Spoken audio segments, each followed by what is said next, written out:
What's with all the police everywhere? I'm not supposed to tell. You know the butcher? The freaking nut job that goes around chopping people up? The feds heard that he's gonna be here today. So they set up a trap for him. This whole concert, it's a trap. I've got a confession. A year ago, I didn't know who Josh Hartnett was. I remember watching Oppenheimer and seeing this guy, and I'm thinking to myself, man, he looks familiar. I thought he was like one of the Chris's. Then I hear that everyone's talking about him, and now I'm just learning that when he was younger, he was this super heartthrob actor and is just now having kind of a resurgence. Go easy on me. Look, this is nothing against Josh Hartnett. When he was just starting out, I was 11, and I was probably busy wearing out my copy of Flubber on VHS. I wasn't exactly the target audience. Sometimes with these videos, I at least start with a baseline of, I'm a fan of the actor that we're going to cover. In this case, I became a fan after the fact, and you're going to get an honest reaction from someone who has watched Josh Hartnett's filmography for the very first time. But before we get all jacked up, I want to give a special thanks to our supporters over on Patreon. If you're interested in helping this channel grow, head over to patreon.com/thebackfocus. After moving to LA at age 19, Josh's first film role was in the teen horror film The Faculty. He played Zeke, an aloof drug dealer who teams up with a ragtag group of students after they begin to learn that aliens have begun to snatch the bodies of their teachers in an effort for world domination.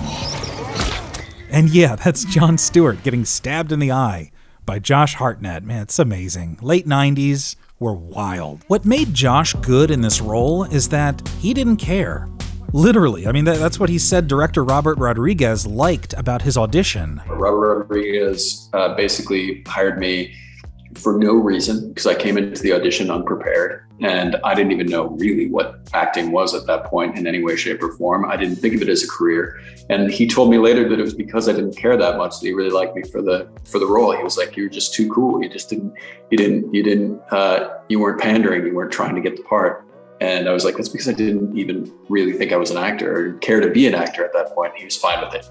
In what other job would this method work? Imagine going into just a regular office job interview and acting like you just don't give a shit. But it's true, like with an audition, if you come off as desperate, if you're thinking about how this job could pay the rent, change your life, turn you into a star, I mean, that desperation just oozes from your pores. Anyway, this role really began to set the tone of Josh's early career, which was on a fast trajectory towards like a young Leonardo DiCaprio heartthrob status. So if anybody finds us in here, just grab a hold of me and pretend we're making out. The punishment will be less severe. He was in another teen horror film the same year, Halloween H2O, 20 years later, playing Laurie Strode's son. I think this is the one that disregarded everything after the second Halloween, but then they recently did it again. I don't know. Now y'all are going to get mad at me anyway. Then in 1999, Josh played a role that utilized his heartthrob looks while also giving him the opportunity to do something a bit more. He played Trip Fontaine, one of the best names I've ever heard, in Sofia Coppola's indie drama, The Virgin Suicides. Trip is the most popular guy in school who, despite having the ability to get any girl he wants, pursues Lux Lisbon, knocking it out of the park with these names, one of several reclusive sisters of a conservative family in suburban Detroit in the mid-1970s. The change in his character is really compelling. I mean, we get this initial cocky swagger in the beginning, but then it's just completely negated by Lux. We got white ones. We didn't know what you were wearing, and the flower guy said that white would go with anything. So. I'm glad you got white. He seems like a nice guy. I really liked their romance, and I was all with the dancing at the prom. But then he sleeps with her, and the mystery's over, and he just abandons her on a football field. Not giving away any spoilers, but it is called The Virgin Suicides for a reason. Sofia Coppola reportedly sent Josh a bottle of wine that said, "Congratulations, you're not a heartthrob anymore."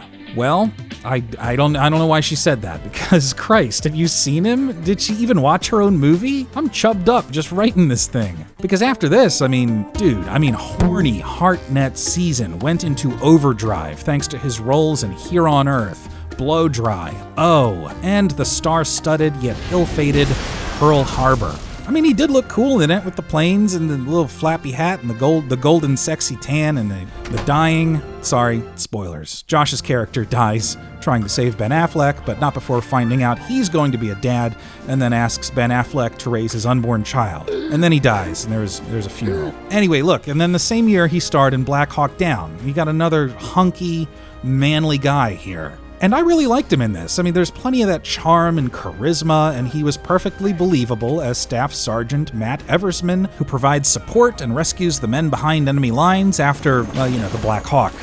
It went down. Nobody asked to be a hero. It just sometimes turns out that way. So Josh was in all these big movies. He's in tabloid magazines. The paparazzi are snapping him everywhere he goes. And slowly but surely, Josh begins to feel uncomfortable. Every interview he gave, he's just reminded of how attractive he is. And look at this one from 2008. The interviewer, she interviews him on a bed. Now, obviously, you're a real heartthrob, sex symbol, blah, blah, blah. Do you have lots of women in the audience? Have you noticed? I think that the audience is populated by a lot of girls. Yeah. Anyone throwing their knickers at you? Nobody's. That's not that kind of play. Like, he's there promoting his role in a West End production of Rain Man, as well as a charity he's endorsing, and she decides to interview him in bed. Josh would go on to say in an interview from the Journal in 2021, I started to realize that I had to perform in a certain way in the marketplace or I was going to lose my career. And I had never really thought of it as a career up until that point. I was basically very naive. Another thing people love asking Josh, I mean, they can't stop asking him. They can't get enough of it. And this is something that has rightfully annoyed him, is not what he's worked on, but what he didn't work on. If you search for this stuff, you'll find rumors that he turned down 3 major superhero roles: Spider-Man, Batman, and Superman. He has since cleared all this up in a number of interviews. First off, he never turned down Spider-Man, that's one. He never turned down Batman. He just had a meeting with Christopher Nolan talking about it, and he actually showed more interest in what his brother was writing, The Prestige, but he couldn't land it. As for Superman, that is the one role he officially got an offer for, but he turned it down.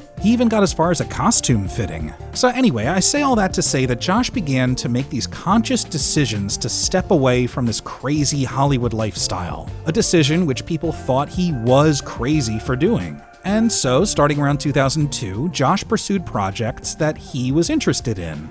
No sex for Lent. For 40 days.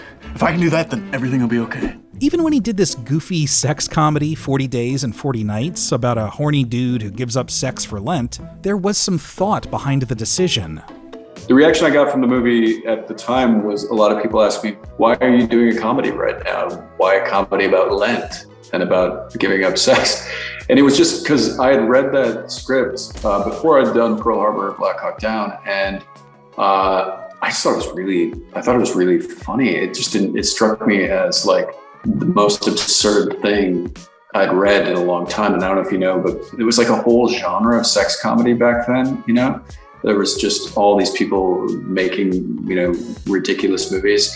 And I thought this one was the most clever version. As you'll see as we continue through his career, Josh was a young guy who was actively trying to distance himself from this Hollywood image and chose to challenge himself with new material, like when he played a guy on the autism spectrum in Mozart and the Whale, or a gumshoe detective in The Black Dahlia. But he was also making decisions based on writers and directors he wanted to work with. It's also interesting watching Josh grow into another type as he got older. Roles came and went. You got Lucky Number Slevin, this over-the-top stylized case of mistaken identity, maybe action thriller mystery romp. I'm just a guy who was in the wrong place at the wrong time. He played a sheriff of a small Alaskan town fighting vampires in 30 Days of Night, a sports journalist telling the story of a once famous boxer who became homeless and resurrecting the champ, and he did this wild movie in 2010 called Bunraku. He was the kind of mysterious Clint Eastwood fixture of a dystopian future Japanese Western revenge story.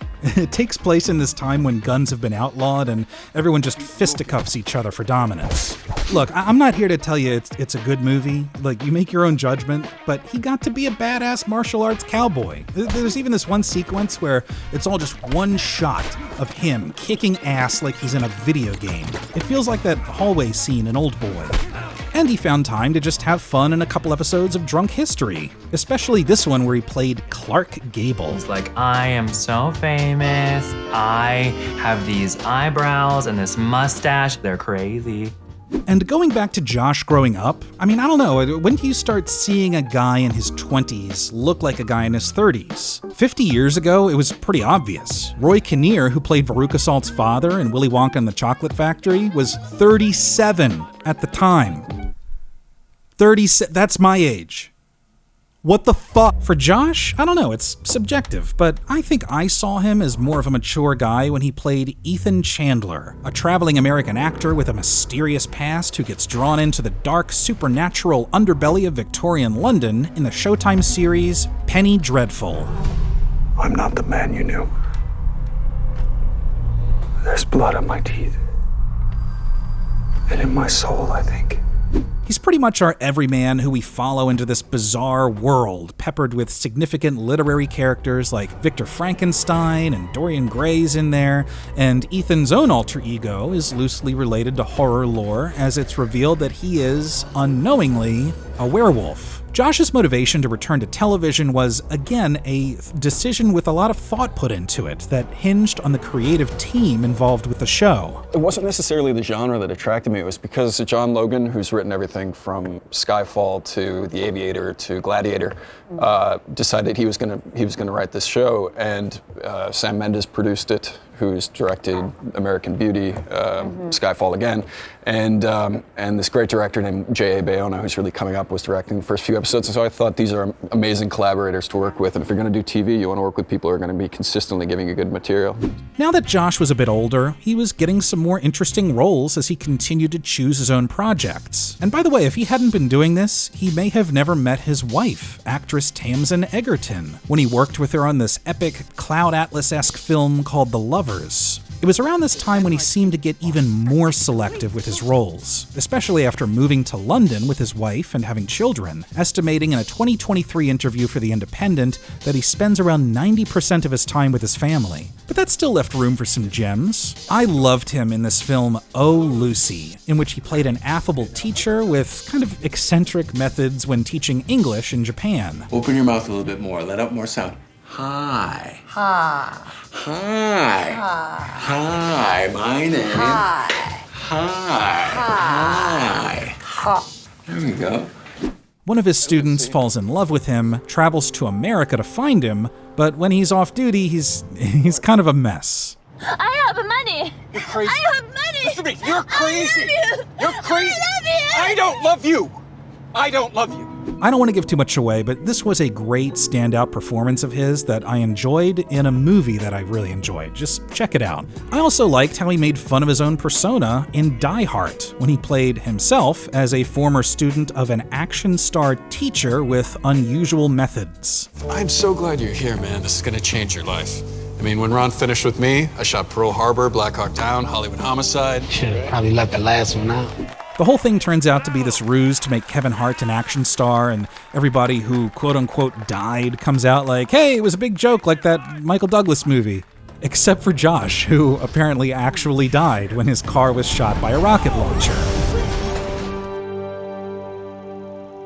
Then in 2023, audiences, I feel like everybody, had this collective reaction that probably sounded something like, it's Josh Hartnett! He starred in 2 big projects. First, there was this episode of Black Mirror in which he, bear with me, this is a lot of info, played an astronaut on a long space mission who has a cyborg avatar he can kind of matrix into so he can be with his family, but then his avatar gets murdered, so Aaron Paul's like, hey bitch, you could use mine for like an hour a day or something, and then the wires really get crossed when he starts to fall in love with Aaron Paul's wife. I've got nothing at all. You have no idea what it's like to be me. Everything I had,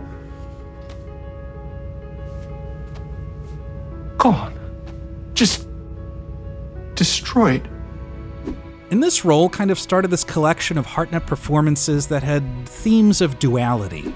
It continued when he finally got the chance to work with Christopher Nolan on the historical mega-hit film Oppenheimer. He played Ernst Lawrence, a revered American physicist and Nobel Prize winner who worked alongside Oppenheimer at the University of California, Berkeley. As far as duality, Lawrence makes it clear to Oppenheimer to just you keep those politics out of the lab because it could have a very negative impact on his career and essentially the world.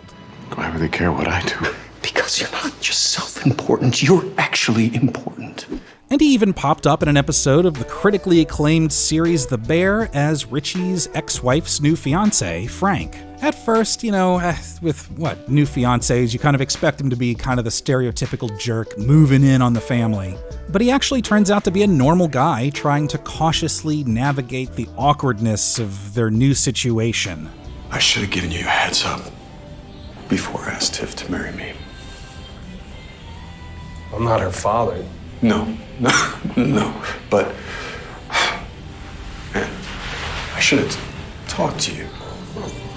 Your daughter's amazing, man. And now he's playing a serial killer he's just a really good dad in M. Night Shyamalan's Trap. I mean, look, based on the trailer, I don't care for him. And look, I don't mean to get on a soapbox here, but I'm just going to say it. I never did like serial killers. I don't like what they stand for. I mean, this guy was a real jerk. But I want him to get out because, I mean, that's the movie. I'm just so conflicted. But you know what I do like? Josh Hartnett. Really, as just a completely objective person who knew next to nothing about him, I really admire him. At a certain point, it's in your best interest to try and have as many parts of your life live in harmony with another as possible. I think that's what happiness is. You have your interests and the way you'd like to live your life, and if those elements manage to sync up with what your partner wants, what your kids want, having your career line up harmoniously with your life, and creating a balance, that's what Josh Hartnett has done successfully. And he was insightful enough to realize at an early age that the path he was on was something that just didn't vibe with his own wants and desires. So he took a different path. As a result, he's worked on what he's wanted to work on and has made sure he has time to be with his family. So if you want to answer the question, what happened to Josh Hartnett? Nothing. He never left. He started off with this trajectory into Hollywood pretty boy territory, but slowly pivoted to a reliable working actor, whether he's part of an ensemble or the lead. And he's happy with that. And because of his mindset, I truly believe we're on the cusp of seeing some of his best work. In a 2021 interview for the Journal, he said, "I don't know what the possibilities of my life could have been had I chosen different routes. But I will say that in giving in to the allure of Hollywood entirely, I know that I would not have a happy life. I feel very strongly about that."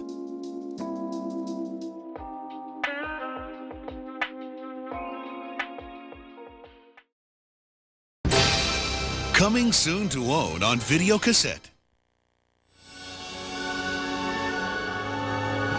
It's one of the most important discoveries ever made. A metastable compound that's highly viscous, extremely volatile, and has an unbelievable sense of rhythm. 1, 2, 1, 2, 3. Do a little dance, make a little love, get down tonight, get down tonight. Robin Williams. Go, move your little flubber booty.